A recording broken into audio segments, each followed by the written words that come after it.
Dan Illman, Mike Beer kicking off the 20-cent Rainbow Pick Six at Gulfstream Park on Saturday with race number six, the $100,000 Texas Glitter Stakes. These are three-year-olds going 5/8 on the turf.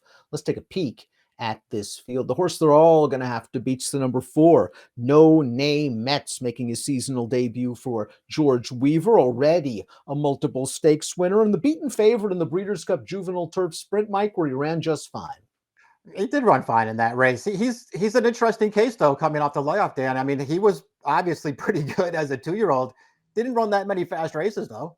All three of his wins came in gate-to-wire fashion. A little bump at the start against some fast horses in the Breeders' Cup took the lead away from him.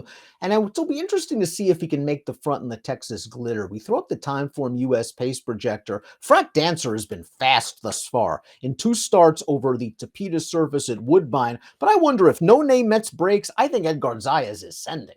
I kind of agree with you. I mean, I guess we'll see what happens with this 5, cutting back a little bit here, making his turf debut off of a short layoff. I thought No Name Mets was faster. I'm not even sure that the 8 bonus move isn't faster. The number 1 General Ledger has the fastest Timeform US late pace rating. We usually don't like horses cutting back from 7.5 or a mile and a 16th all the way back to 5/8 on the turf. It just seems like it's too sharp for these horses, but this horse did turn back a quarter of a mile to win on synthetic 2 starts back. Last time out on the turf, chased a fast pace around 2 turns, gave an even try. Yeah, I think that's the real question with this horse, though, Dan, I mean, is it too much of a cutback for him?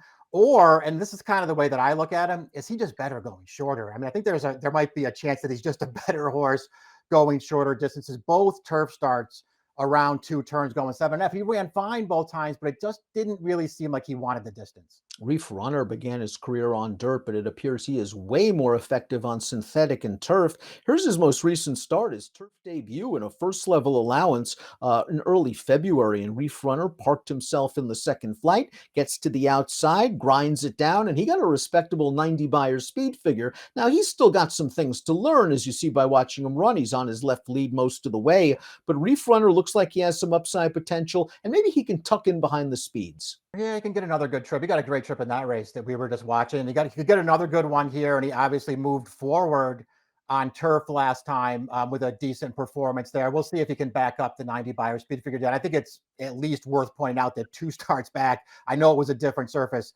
He was no match for General Ledger. They went short. It was a different surface, and it was close at the finish, but he was no match for that horse. Like General Ledger, the number 3 Runnin' Rocket's going to be cutting back from 2 turns to 1. He finished 4th in that race against General Ledger last time out, finishing ahead of him.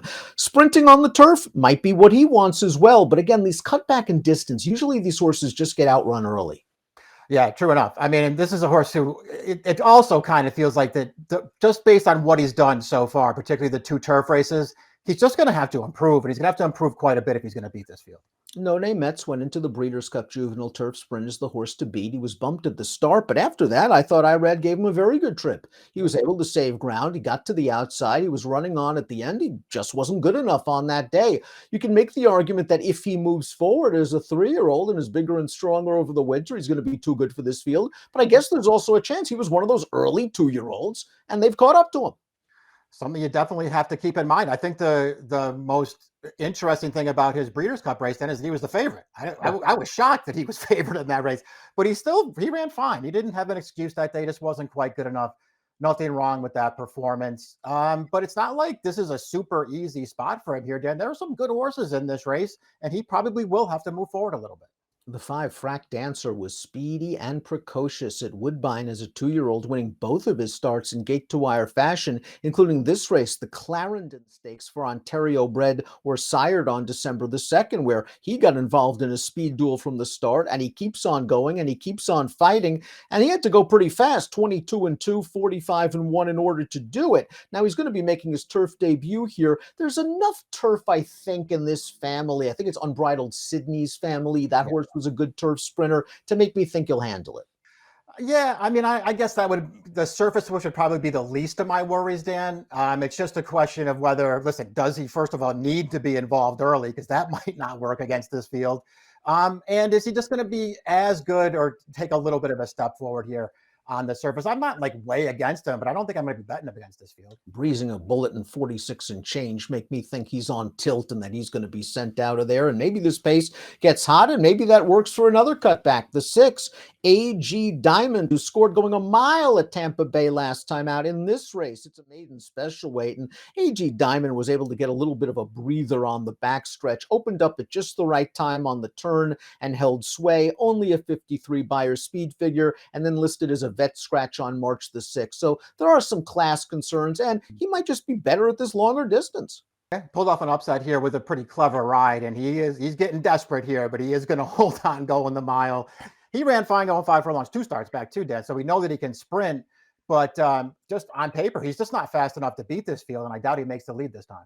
Lighting Clouds is a 3-time winner, and he's coming into this race seeking a hat trick after 2 consecutive scores on the Tapeta at Gulfstream. Here's his most recent start, a first-level allowance restricted to Florida breds. Lighting Clouds got right up close to the pace in this race, goes after the leader to his inside, and gets away and goes about his business in a very professional manner. It was by far the fastest race of his career. It looks like he's coming into form, but it's a completely different surface, and it's a completely different class test. I respect that he's probably in the best form of his life right now, but this surface switch is a real question for him. What kind of trip he can pull against this field is a real question for him, and it just kind of feels like maybe he's in a little too tough.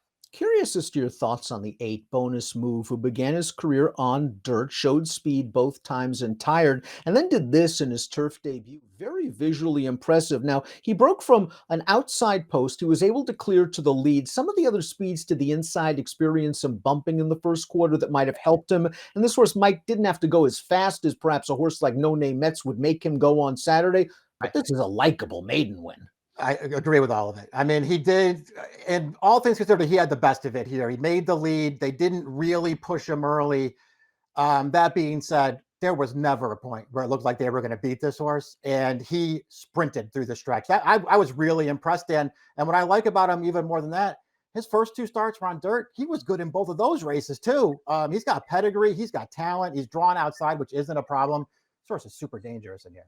Let's take a look at our top picks for the Texas Glitter Stakes. You're going with General Ledger. He's going to be a nice price. And I kind of like your angle here, Mike, that maybe he's just better at these shorter distances. He gutted it out over Runnin' Rocket 2 starts back on the synth. And there's a chance this pace gets pretty fast. It's not like he's a plotter, though, like a horse like Runnin' Rocket or a horse like A.G. Diamond. I don't think he'll be too far away. That's how I looked at him too. I just felt like he's going to be a good price in here, Dan. So I don't mind him cutting back. I know he hasn't won on turf yet, but this is the surface he's bred for. He's bred to be a turf horse, and I already know that he can sprint. I'm just going to hope this trip works out for him.